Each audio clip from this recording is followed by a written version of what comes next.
अस्सलामु अलैकुम वरहमतुल्लाहि वबरकातुहू।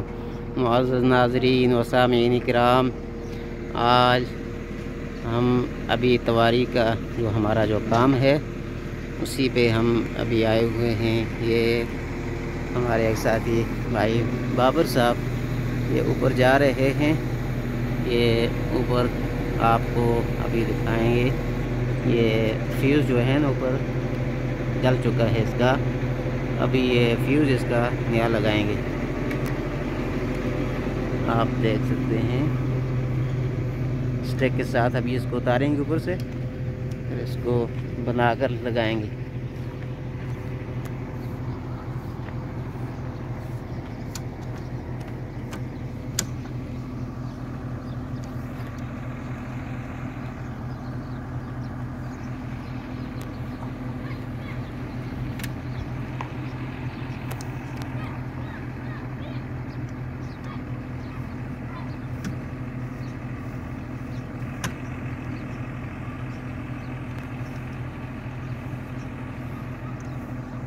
ये स्टिक अभी खोल रहे हैं।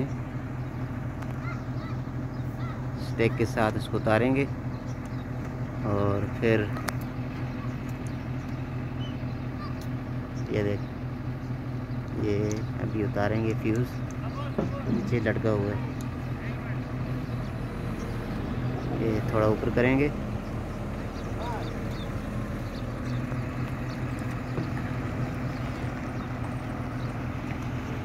ये देख सकते हैं आप, उतार रहे हैं अभी।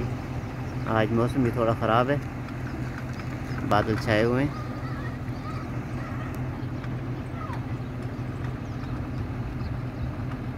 ये उतार दिया और अभी इसको नीचे ला के बनाएंगे, फिर वापस लगाएंगे इसको। देख सकते हैं आप, ये हमारा तवारी का काम है।